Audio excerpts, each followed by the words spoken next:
आज आपण राज संघटनेच्या वतीने त्यांचा या ठिकाणी गौरव करायचा आहे. त्याचं एक रिझन मी तुम्हाला या ठिकाणी सांगतोय की इचलकरंजी या ठिकाणी जी एक संस्था आहे त्या संस्थेमार्फत जो समाजसेवक आदर्श समाजसेवक म्हणून पुरस्कार दिला जातो त्या पुरस्कारासाठी माननीय श्री दत्त दिव्यांग अँड निराधार सेवाभावी संस्था यांच्याकडून जो पुरस्कार दिला जातो त्यांना राज्यस्तरीय दिव्यांग सेवक पुरस्कार म्हणून गौरवित केलेला आहे. त्यांचा सोहळा मला वाटतं 6 तारखेला इचलकरंजी येथे संपन्न होणार. त्यांचाही या ठिकाणी आपण पुष्पगुच्छ देऊन या ठिकाणी सन्मान करायचा आहे.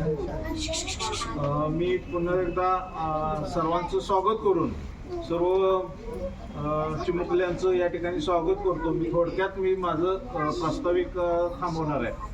मित्रांनो, आज आपण या ठिकाणी का आलेलो आहे बाळांनो, तर तुमच्या माहिती सांगतो की आज 3 डिसेंबर हा जागतिक अपंग दिवस. अपंग म्हणजे काय बाळांनो माहिती आहे? ज्यांना एकाला हात नाही, एकाला पाय नाही, एका बुद्धी कमी काम करते, मंद आहे, ऐकू येत नाही, हे सगळे समाविष्ट घटक ज्यामध्ये येतात तो दिवस आज आपण जागतिक संयुक्त राष्ट्रामार्फत 1992 पासून हा आपण दिवस साजरा केला जातो. आता प्रत्येक झेंड्याला, प्रत्येक पक्षाला, प्रत्येक गोष्टीला, प्रत्येक समाजाला एक रंग ठरलेला आहे. शिवाजी महाराजाचं म्हणल्यावर भगवा ओढतो, हरिजन म्हणला, अण्णाभाऊसाठी म्हणलं की जांभळा रंग ओढतो. प्रत्येक झेंडा पिवळा, जरी धनगर समाज असला पिवळा आपण भांडारा लावतो. जसं प्रत्येक ह्याला रंग ठरलेला आहे तसंच आपल्या ह्या जागतिक दिनानिमित्त जांभळा रंग हा आपल्या ह्याला प्रदान केलेला आहे. आणि 1992 पासून आपण दिव्यांग दिन म्हणून साजरा करतो. आता दिव्यांग दिन साजरा करण्याचा मुख्य उद्देश काय आहे?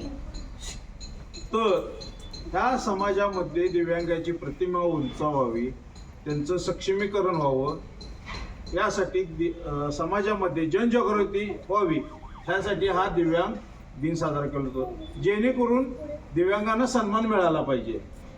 मित्रांनो, तुम्ही शाळेत येतात, तुमच्यामध्ये किंवा तुमच्या शेजारी सुद्धा एखादा अपंग मुलगा असेल, मुलगी असेल, ती शाळेला येत असेल, तर तुम्ही काय करायचं बाळांनो? तुम्ही त्याला पांगळा लंगडा म्हणून पळायचं नाही.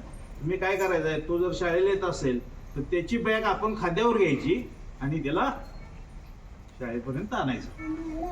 म्हणजे ही जनजागृती, म्हणजे तुमच्यामध्ये सुद्धा एक असं ज्ञान कौशल्य आलं पाहिजे की दिव्यांगांना सक्षमीकरण करण्यासाठी तुमच्यामध्ये सुद्धा आत्तापासून रुजू झालं पाहिजे. नाही तर आपले मित्र एक पांगळा आहे, आपण काय करतो, हसत हसत तिला चिडवतो, चिडवून आपण पळत येतो, त्याच्या पुढे शाळेत येतो, सायकलीवरून येतो. असं नाही करायचं. जर तो दिव्यांग चालत येत असेल, एखादा तुमचा मित्र मैत्रीण जर चालत यायचं असेल, त्याच्या खांद्यावर बॅगेचं ओझं असेल, तर ते ओझं आपण वाहू, त्याला काय करायचं, आपल्या बरोबर कॅरी ऑन करायचं. म्हणजे आपल्या बरोबर वाहून न्यायचं असतं. म्हणजे आपल्या बरोबर तो, म्हणजे त्याला संकोच वाटला नाही पाहिजे की मी दिव्यांग आहे म्हणून मला वाळीत टाकतात, मला लोक माझा अपमान करतात. म्हणून ही जनजागृती आहे. ही जनजागृतीची मोहीम म्हणून 1992 पासून हा आपण जागतिक दिव्यांग दिन किंवा अपंग दिवस हा साजरा केला जातो. आज या निमित्तानं या ठिकाणी उपस्थित असलेल्या सर्व मान्यवरांची पुनश्च एकदा मी माझी थोडक्यात माहिती दिलेली आहे. आज तुम्हाला वाया वाटप किंवा काय असेल, हा एक उद्देश असतो की आमच्यातर्फे सर्व दिव्यांग काय पूर्ण सक्षम नाही आहेत, तरी सुद्धा आमच्या परीनं, या दिव्यांगाच्या परीनं आम्ही तुमच्यापर्यंत काय तर थोडंफार मदत पोहोचवत आहोत. त्याचा तुम्ही स्वीकार करायचा आहे. एवढं सांगून मी माननीय आजच्या कार्यक्रमाचे अध्यक्ष माननीय साळुंखे आपले 2 मोलाचे शब्द सांगतो.